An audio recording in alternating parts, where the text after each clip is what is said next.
নিঃশ্বাস, ইসলামের সবচাইতে বড় দুশমনকে ইসলামের প্রথম যুদ্ধে দুনিয়া থেকে নিঃশেষ করার জন্য ওই দুইজন বালক সেদিন যে ভূমিকা রেখেছিল, ও বালকেরা, আজকে যুবকেরা শুনে রাখো, কান খাড়া করে, আজকে ইসলামের চরম দুশমনদেরকে দুনিয়া থেকে নিশ্চিহ্ন করার জন্য ওই যুবকেরা, ওই বালকেরা ভূমিকা রেখেছিল। আর তোমরা আজকে মোবাইল টিপতে টিপতে তোমাদের জীবন শেষ করে দিচ্ছ। রাব্বুল আলামিন পবিত্র কোরআনের 3 নম্বর সূরা আলে ইমরানের 31 নম্বর আয়াতে ইরশাদ করেন, কুল ইন কুনতুম তুহিব্বুনাল্লাহ, হে নবী আপনি ঘোষণা করে দিন, আপনি ডিক্লার করে দিন, আপনি বলুন, ইন কুনতুম তুহিব্বুনাল্লাহ, যদি তোমরা আল্লাহকে ভালোবাসতে চাও। কি আমরা সবাই আল্লাহকে ভালোবাসতে চাই না? আল্লাহকে ভালোবাসতে হলে কি করতে হবে সে কথাটি আল্লাহ রাব্বুল আলামিন জানালেন, ইন কুনতুম তুহিব্বুনাল্লাহ, যদি তোমরা আল্লাহকে ভালোবাসতে চাও, ফাত্তাবিউনি, তাহলে আমার অনুসরণ করো। কার অনুসরণ? মুহাম্মদ সাল্লাল্লাহু আলাইহি ওয়াসাল্লামের অনুসরণ করতে হবে। আল্লাহ বলতেছেন, হে নবী আপনি বলে দিন, ইন কুনতুম তুহিব্বুনাল্লাহ, যদি তোমরা আল্লাহকে ভালোবাসতে চাও, ফাত্তাবিউনি, তাহলে আমার অনুসরণ করো। অর্থাৎ আল্লাহকে ভালোবাসতে হলে মুহাম্মদ সাল্লাল্লাহু আলাইহি ওয়াসাল্লামের অনুকরণ করতে হবে। ফাত্তাবিউনি ইউহিব্বুকুমুল্লাহ, তাহলে আল্লাহ তোমাদেরকে ভালোবাসবেন। ওয়া ইয়াগফির লাকুম যুনুবাকুম, আর আল্লাহ রাব্বুল আলামিন তোমাদের পাপ রাশি ক্ষমা করে দেবেন। বলেন সুবহানাল্লাহ। আল্লাহ যখন বান্দাকে ভালোবাসবেন তখন কি করবেন? ওয়া ইয়াগফির লাকুম যুনুবাকুম, তোমাদের গুনাহসমূহ ক্ষমা করে দেবেন। ওয়া ইয়াগফির লাকুম যুনুবাকুম ওয়াল্লাহু গফুরুর রহিম, আর আল্লাহ ক্ষমাশীল দয়ালু। তাহলে আলোচ্য আয়াতে কারিমায় যে কথাটি আল্লাহ বুঝাতে চাইলেন যে আল্লাহকে ভালোবাসতে হলে মুহাম্মদ সাল্লাল্লাহু আলাইহি ওয়াসাল্লামের অনুসরণ করতে হবে। এক, কুল হে নবী আপনি বলুন, ইন কুনতুম তুহিব্বুনাল্লাহ, যদি তোমরা আল্লাহকে ভালোবাসতে চাও কি করতে হবে? ফাত্তাবিউনি, তাহলে আমার অনুসরণ করো, রাসূলের অনুসরণ করতে হবে। আর রাসূলের অনুসরণ করলে লাভ কি? ফাত্তাবিউনি ইউহিব্বুকুমুল্লাহ ওয়া ইয়াগফির লাকুম যুনুবাকুম, ইউহিব্বুকুমুল্লাহ, আল্লাহ তোমাদেরকে ভালোবাসবেন। আমরা সবাই আল্লাহর ভালোবাসা পেতে চাই না? 1 নম্বর লাভ হচ্ছে ইউহিব্বুকুমুল্লাহ, আল্লাহ তোমাদেরকে ভালোবাসবেন। আর 2 নম্বর হচ্ছে ওয়া ইয়াগফির লাকুম যুনুবাকুম, আল্লাহ তোমাদের গুনাহ ক্ষমা করে দেবেন। বলেন সুবহানাল্লাহ। তো 2টি লাভ। আমরা সবাই যদি আল্লাহর ভালোবাসা পেতে চাই, মুহাম্মদের সাল্লাল্লাহু আলাইহি ওয়াসাল্লামের অনুসরণ করতে হবে। আর আল্লাহ যখন ভালোবাসবেন, আল্লাহ আমাদের গুনাহসমূহ এমনিতেই ক্ষমা করে দেবেন। বলেন সুবহানাল্লাহ। এই আয়াতের লাস্টে আল্লাহ বলেন আল্লাহু গফুরুর রহিম, আল্লাহ ক্ষমাশীল দয়ালু। এই আল্লাহ রাব্বুল আলামিন কুরআনুল কারীমের যেই জায়গায় গফুর শব্দ বলেছেন, পাশাপাশি রহিম বলেছেন, আল্লাহ রাব্বুল আলামিন বলছেন আল্লাহু গফুরুর রহিম, তিনি ক্ষমাশীল এবং দয়ালু। অর্থাৎ আল্লাহ রাব্বুল আলামিন শুধু বান্দার গুনাহ ক্ষমা করবেন না, ক্ষমা করার পাশাপাশি আল্লাহ রাব্বুল আলামিন গুনাহকে নেকের দ্বারা পরিবর্তন করে দেবেন। বলেন সুবহানাল্লাহ। যে গুনাহগুলো, ওই গুনাহ শুধু ক্ষমাই করবেন না, গফুরুর পাশে রহিম বলে আল্লাহ এটাই বোঝাতে চাইলেন যে তিনি শুধু গুনাহকে ক্ষমাই করবেন না, আল্লাহু গফুরুর রহিম, আল্লাহ ক্ষমাশীল এবং দয়ালু। অর্থাৎ গুনাহকে নেকের দ্বারা পরিবর্তন করে দেবেন। বলেন সুবহানাল্লাহ। এবার যে হাদিসটা বলেছিলাম, হযরত আনাস রাদিয়াল্লাহু, বুখারী এবং মুসলিমের হাদিস, আনাস রাদিয়াল্লাহু খাদিমুর রাসূল, 10 বছর আল্লাহ রাসূলের খেদমত করেছেন হযরত আনাস রাদিয়াল্লাহু। এই আনাস রাদিয়াল্লাহু হাদিসটি বর্ণনা করেছেন। আন আনাস রাদিয়াল্লাহু আনহু قال قال رسول الله صلى الله عليه وسلم لا يؤمن أحدكم حتى أكون أحب إليه من والده وولده والناس أجمعين।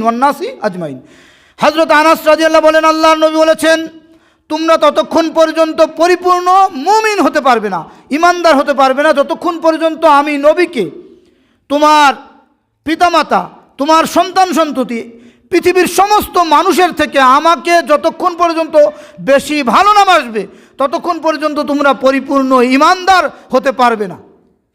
লা ইউমিনু, তোমরা ইমানদার হতে পারবে না, হাত্তা, ততক্ষণ পর্যন্ত, হাত্তা আহাদুকুম, হাত্তা আকুনা আহাব্বা ইলাইহি মিন ওয়ালিদিহি ওয়া ওয়ালাদিহি ওয়ান নাসি আজমাইন, যতক্ষণ পর্যন্ত তুমি তোমার সন্তান সন্ততি, তোমার পিতামাতা, ওয়ান নাসি আজমাইন, এবং পৃথিবীর সমস্ত মানুষের থেকে আমি মুহাম্মদকে না বাসবে, ততক্ষণ পর্যন্ত পরিপূর্ণ ইমানদার হতে পারবে না।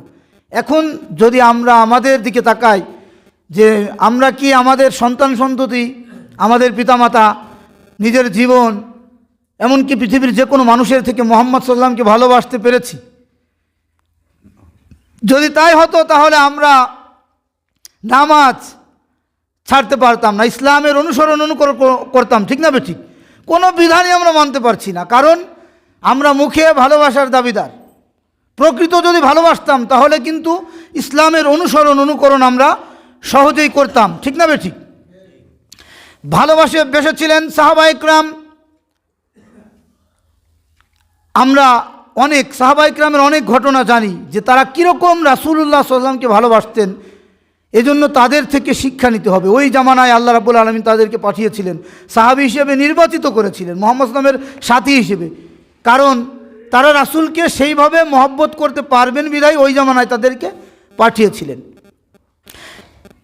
খবর ছড়িয়ে পড়ল উহুদে নবীজি শহীদ হয়েছেন। মানুষ পাগলের মতো দৌড়াদৌড়ি শুরু করলো। একজন মহিলা, আনসারি মহিলা উহুদের দিকে দৌড়াচ্ছে। লোকেরা বলছে, মহিলা দৌড়াও কেন, যাও কই? বলছে, যাই তো উহুদে, গিয়ে তো কোনো লাভ নেই, কারণ তোমার যে পিতা উহুদে এসেছিল, তোমার পিতা শহীদ হয়েছে। মহিলা বলছে, আল্লাহর নবী মুহাম্মাদুর রাসূলুল্লাহ কেমন আছেন? এরপরে আবার দৌড়াচ্ছে মহিলা। কিছু দূর অগ্রসর হওয়ার পরে লোকেরা বলছে, মহিলা দৌড়াও কেন, যাও কই? যাই তো উহুদে, গিয়ে তো কোনো লাভ নেই, কারণ তোমার ভাইরা যারা উহুদে এসেছিল, তোমার ভাই শহীদ হয়েছে। মহিলা বলছে, আল্লাহর নবী মুহাম্মাদুর রাসূলুল্লাহ কেমন আছেন? এরপরে মহিলা আবার দৌড়াচ্ছে উহুদের দিকে। লোকেরা জিজ্ঞাসা করছে, মহিলা দৌড়াও কেন, যাও কই? যাই তো উহুদে, গিয়ে তো কোনো লাভ নেই, কারণ তোমার যে স্বামী উহুদে এসেছিল, তোমার স্বামী শহীদ হয়েছে। এভাবে একের পর এক তার যে আপনজনের কথা বলছে।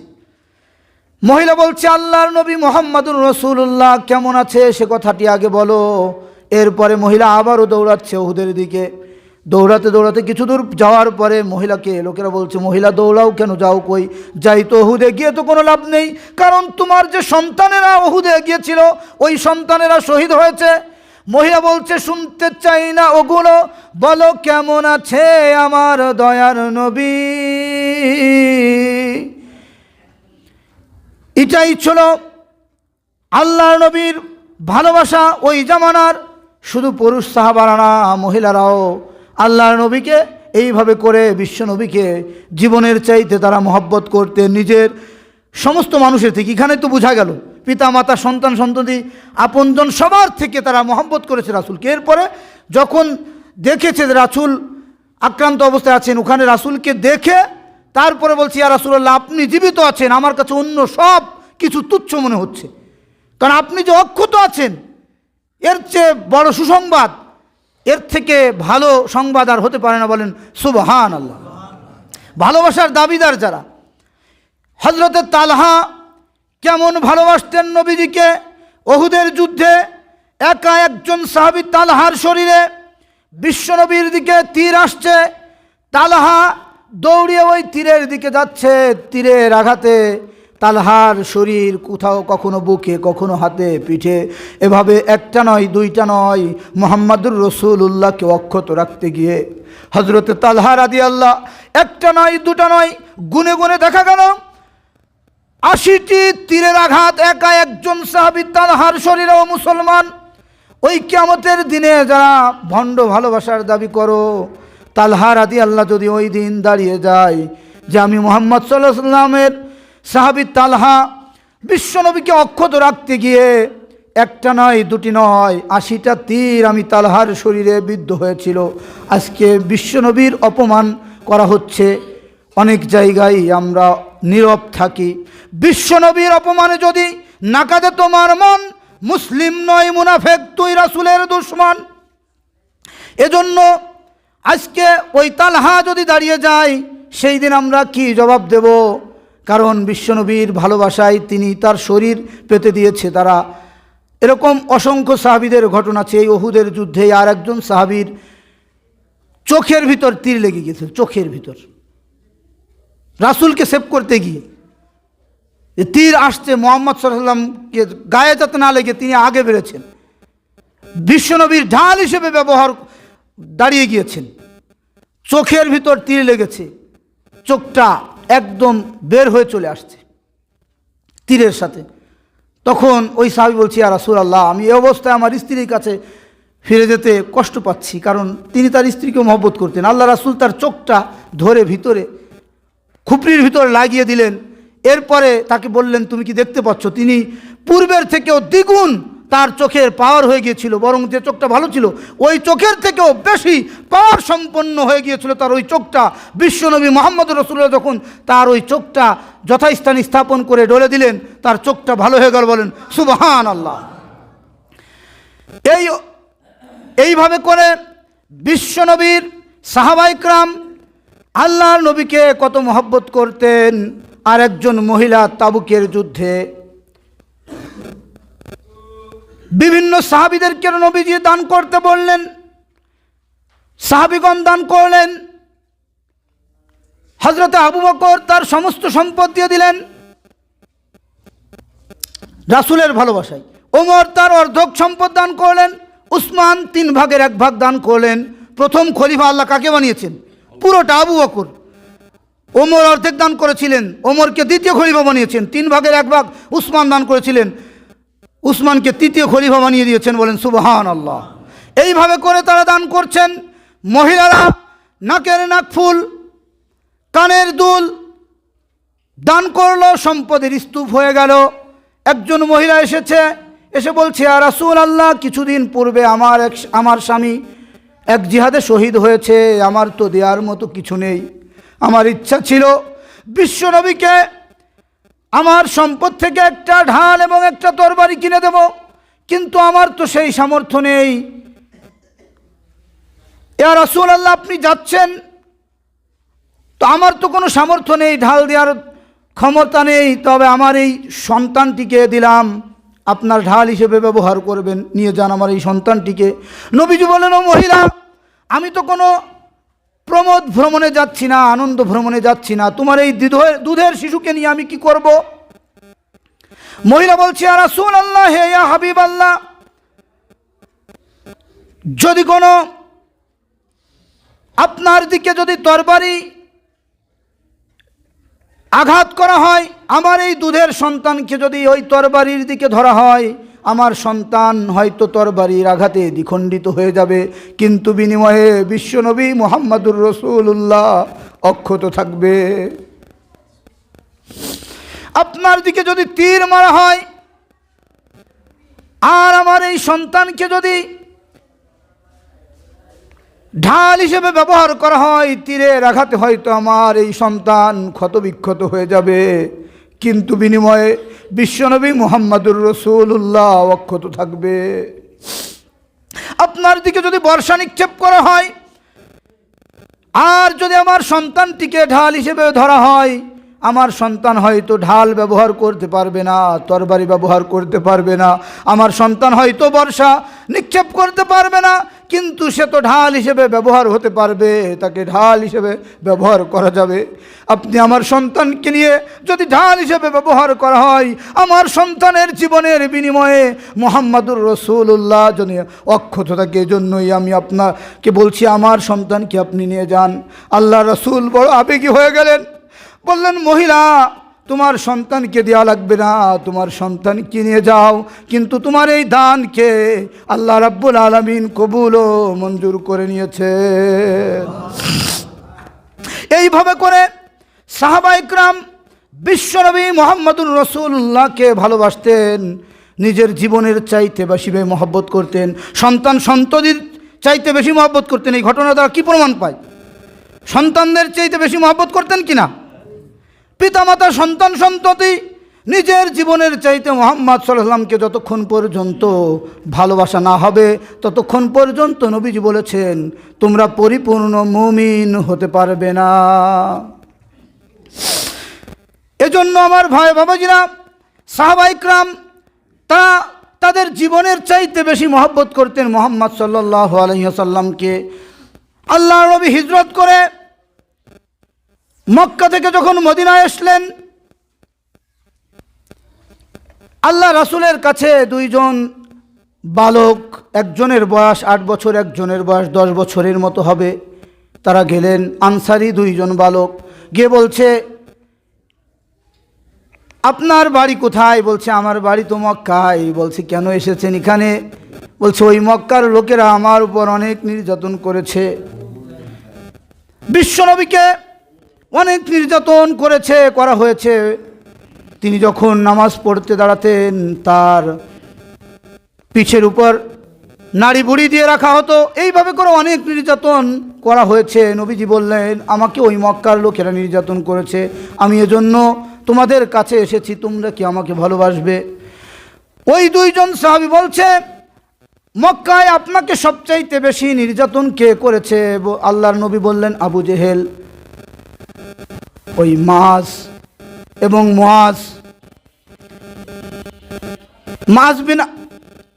এবং মাউজ রাদিয়াল্লাহু তাআলা আনহু তারা শুনলেন, যখন তারা দুই ভাই বাড়ির দিকে চলে যাচ্ছিলেন, বললেন, যদি কোনো দিন সুযোগ পাই এই আবু জেহেলকে আমরা ছেড়ে দেব না। ওই দিনে নিয়ে রাসূলের ভালোবাসা কেমন অন্তরে, যে আবু জেহেলকে যদি কোনো দিন চোখের সামনে পাই তাহলে আবু জেহেলকে আমরা দুনিয়া থেকে নিঃশেষ করে দেব, শেষ করে ফেলব। ওই ছোট্ট বালকেরা। তো যাই হোক, বদরের যুদ্ধের দামামা বেজে গেল। অনেক সাহাবীরা দেখছে, ল্যাংড়া খুড়া বিভিন্ন মানুষ সব জুমা লাফাচ্ছে, সব যুদ্ধে যাবে। তো রাসূল বলছে, ঢালাইভাবে তো সবাই নিয়ে যাবে না, অন্ধ কানা যারা ছিল সবাই যুদ্ধে যাওয়ার জন্য, জিহাদে যাওয়ার জন্য সবাই লাফাচ্ছে। কারণ তারা তো জীবনটা জানে যে এই পথে দিয়ে আল্লাহর জান্নাতে চলে যেতে চায়, এজন্য সবাই ঢালাইভাবে দাঁড়ায় গেছে লাইনে। রাসূল বলছে, না, এই ঢালাই, এটা তো যুদ্ধের ময়দান, এখানে তো ঢালাইভাবে লোক নেওয়া যাবে না। রাসূল বাঁচতেছেন। কয়জন বেঁচেছিলেন? 313 জন। এই 313 জনের ভিতর ওই দুইজন, ওই ছোট, ওরাও ছিল। তাদের কিন্তু রাসূল নিতে চাননি। একজন একটু লম্বা বেশি আর একজন একটু ছোট। তো যার বয়স একটু বড় ভাই, যে 10 বছর, তাকে রাসূল অনুমতি দিয়েছেন, কিন্তু ওই ছোটজনকে কোনোভাবেই, অনেক লম্বা ঘটনা, অনুমতি দিতে চাচ্ছেন না। এবার বলছি, আর রাসূলুল্লাহ, তাহলে ওই যে যাকে আপনি অনুমতি দিয়েছেন আমার বড়, ওর সাথে আমার কুস্তি সুযোগ দেন, যদি আমি জিতি তাহলে তো আমাকে যেতে দেবেন। তো বলছে, ঠিক আছে, আচ্ছা, কুস্তি হয়ে যাক। এবার দুইজন কুস্তি লড়ছে। ও আগে থেকে ইশারা দিচ্ছে, ভাই তুই তো আমার চেয়ে বেশি শক্তিশালী, কিন্তু তুই ইচ্ছে করেই পড়ে যাস, আমি তোকে ধরলে তাহলে আমিও চান্স পেয়ে যাবো। যার ও যুবকেরা, ইসলামের দুশমনদেরকে খতম করার জন্য ওই ছোট্ট ছোট্ট বালকেরা কিভাবে তাদের জীবন দেওয়ার জন্য তারা ইসলামের বিপক্ষে যারা আসতেছিল, ওই কাফেরদের বেঈমানদের বিপক্ষে লড়ার জন্য কি অবস্থায় ছিল। আর তোমরাও ধরো মারো ছাড়ো এরকম করতে থাকো, এই মার ফায়ার কর, ঠিক না? বিভিন্ন জায়গায় তোমরাও করতেছো, কিন্তু তোমাদের জীবন শেষ করতেছো। যাই হোক, এই দুই ভাই, এরপরে আল্লাহ রাসূলের যখন তাদেরকে কুস্তি লড়ালো, ওই বড়জন নিচে পড়ে গেল। রাসূল অনুমতি দিলেন। বদরের যুদ্ধ চলাকালীন শুরু হয়ে গেল। আব্দুর রহমান ইবনে আওফ রাদিয়াল্লাহু বর্ণনা করতেছেন যে আমার পাশে দুইজন বালক দেখে আমি মনে মনে ভাবলাম যে এই দুইজন যদি বালক না হয়ে একটু বড় সড়ো হতো বা পূর্ণবয়স্ক দুইজন লোক হতো তাহলে মনে হয় একটু ভালো হতাম, একে অপরকে সহযোগিতা করতে পারতাম। কিন্তু ওই দুইজন বালকের ভিতর একজন বলছে, চাচা যান, আবু জেহেল কই? আপনি কি আবু জেহেলকে চেনেন? বলছে, বালকেরা কেন জিজ্ঞাসা করছে এই কথা? বলছে, আমি শুনেছি মক্কায় আমার নবী মুহাম্মদুর রাসূলুল্লাহকে আবু জেহেল সবচাইতে বেশি কষ্ট দিয়েছে, কথার দ্বারা বিভিন্ন সময় রাসূলকে গালিগালাজ করেছে, রাসূলের উপর আঘাত করেছে, বিশ্বনবীকে সবচাইতে বেশি নির্যাতন করেছে আবু জেহেল। আপনি একবার যদি তাকে চেনেন দেখায় দেন, তাহলে হয়তো এই বদরের প্রান্তরে নিজের জীবন দিয়ে শহীদ হয়ে যাব, না হলে আবু জেহেলকে জাহান্নামে পাঠিয়ে দেব। আব্দুর রহমান ইবনে আওফ হাদিসের বর্ণনাকারী সাহাবী, তিনি বলতেছেন, হঠাৎ করে আমার চোখ পড়ল আবু জেহেলের দিকে। দেখলাম সে ঘোড়ার উপর সওয়ার করে যুদ্ধের ময়দানে আমি বললাম ওই যে ওই বালকদেরকে বললাম ওই যে তোমাদের শিকার দেখো। যখনই বললাম ওই যে আবু জেহেল, দেখলাম তারা বিদ্যুৎ বেগে আবু জেহেলের দিকে দৌড়াচ্ছে। তাদের ওই দুইজন শিশু বাচ্চা, তাদের কিন্তু ঘোড়া ছিল না, তারা ছিল পদাতিক অর্থাৎ পায়ে। তারা দ্রুত বেগে আবু জেহেলের দিকে চলে গেল। গিয়ে আবু জেহেল যেহেতু ঘোড়ার উপর, একজন ঘোড়ার পায়ে আঘাত করলো আর একজন আবু জেহেলের পায়ে আঘাত করলো। ঘোড়ার পায়ে যখন আঘাত করলো, ঘোড়ার পা কেটে ঘোড়া পড়ে গেল, আবু জেহেলও পড়ে গেল। এরপরে অনবরত তারা আবু জেহেলের উপর আঘাতের পর আঘাত করে যাচ্ছে। দুনিয়া থেকে নিঃশ্বাস, ইসলামের সবচাইতে বড় দুশ্মনকে ইসলামের প্রথম যুদ্ধে দুনিয়া থেকে নিঃশেষ করার জন্য ওই দুইজন বালক সেদিন যে ভূমিকা রেখেছিল। ও বালকেরা, আজকে যুবকেরা শুনে রাখো, কান খাড়া করে, আজকে ইসলামের চরম দুশ্মনদেরকে দুনিয়া থেকে নিশ্চিহ্ন করার জন্য ওই যুবকেরা, ওই বালকেরা ভূমিকা রেখেছিল।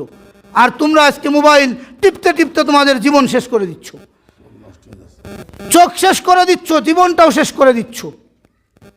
ওই দুইজন অনবরত আবু জেহেলের উপর আঘাত করে যাচ্ছে, আঘাতের পর আঘাত যাতে সে উঠতে না পারে। আবু জেহেলের ছেলে ইকরামা সে এসে পিছন দিক থেকে মুআজ রাদিয়াল্লাহর হাতে আঘাত করলো, যার ফলে তার বাহুটাই হাত কেটে ডানা ঝুলে পড়ল, এক হাত ঝুলে পড়ল। তিনি চিন্তা করলেন ওই এক হাত ঝুলা অবস্থায় তার যুদ্ধ করতে সমস্যা হচ্ছিল, কারণ হাত কেটে পড়ে চামড়ার সাথে ঝুলে আছে। হযরত মুআজ রাদিয়াল্লাহু বলেন যে আমি ওই এক হাত নিয়ে সমস্যায় ছিলাম, তখন আমি আমার এক হাত পায়ের নিচে দিয়ে টান দিয়ে হাতটা ছিঁড়ে ফেলে অন্য হাত দিয়ে কাফের বেঈমানদের বিরুদ্ধে আমি সংগ্রাম করে গেলাম। চিৎকার করে বলুন সুবহানাল্লাহ। এইভাবে করে ইসলামের জঘন্যতম দুশমন আবু জেহেলকে বিদায় করার জন্য এই দুইজন ভূমিকা পালন করলো। পাশের থেকে আব্দুল্লাহ ইবনে মাসউদ রাদিয়াল্লাহু এসে আবু জেহেলের কল্লাটা দ্বিখণ্ডিত করে বিশ্বনবীর সামনে নিয়ে গেলেন। বলেন সুবহানাল্লাহ।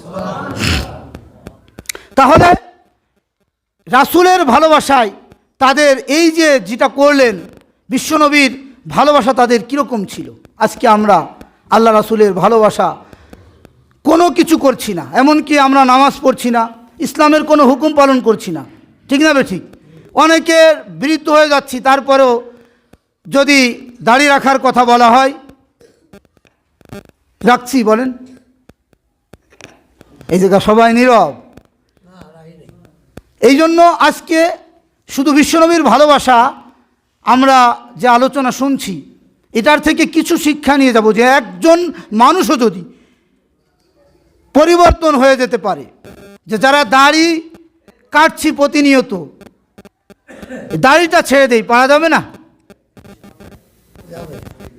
আল্লাহ রাসূল বলেছেন, মান আহাব্বা সুন্নতি ফাকাদ আহাব্বানি ওমান আহাব্বানি কানা মাই ফিল জান্নাহ। যে ব্যক্তি মান আহাব্বা সুন্নতি, আমার সুন্নতকে ভালোবাসলো, ফাকাদ আহাব্বানি, সেজন্য আমি নবীকে ভালোবাসলো। মান আহাব্বা সুন্নতি, যে ব্যক্তি আমার সুন্নতকে ভালোবাসলো, ফাকাদ আহাব্বানি, সেজন্য আমি নবী, আমি মুহাম্মদ সাল্লামকে ভালোবাসলো। ওমান আহাব্বানি, আর যে আমাকে ভালোবাসলো, কানা মাই ফিল জান্নাহ, সে আমার সাথে জান্নাতে থাকবে। বলেন সুবহানাল্লাহ। রাসূলের সাথে, রাসূলকে ভালোবাসলে বোঝা গেল রাসূলের সাথে জান্নাতে থাকা যাবে। কারা কারা রাসূলের সাথে জান্নাতি হতে চায়? আল্লাহ সবাইকে কবুল করে নিন। আল্লাহ আমার সমস্ত মুসল্লিকে জান্নাতি হিসেবে কবুল করে নিন। বিশ্বনবীর সাথে যেন আমরা জান্নাতি হতে পারি, সকলে বলুন আমিন।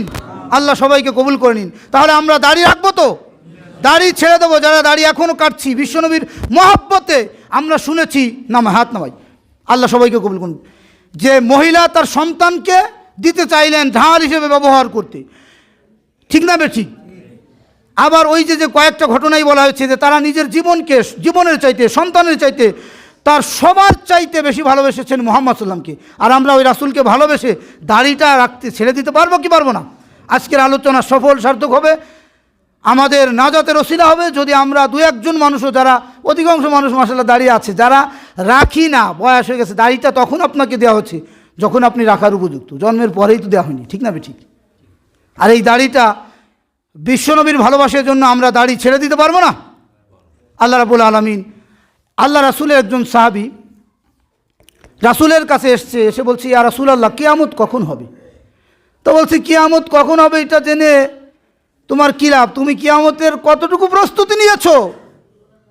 বলছে হুজুর আমার তো তেমন কোনো আমল নেই, প্রস্তুতি তেমন নিতে পারি নাই, তবে একটা আমল আমার আছে। কি আমল? আমি ইয়া রাসূল আল্লাহ আপনাকে মহব্বত করি, আপনাকে ভালোবাসি। রাসূল বলেন, ও সাওবান শোনো, যে যাকে ভালোবাসবে সে তার সাথে হাসর তার হবে। তুমি যদি মুহাম্মদ সাল্লাল্লাহু আলাইহি ওয়াসাল্লামকে ভালোবাসো, মুহাম্মদ সাল্লাল্লাহু আলাইহি ওয়াসাল্লামের সাথে তোমার হাসর হয়ে যাবে। বলেন সুবহানাল্লাহ।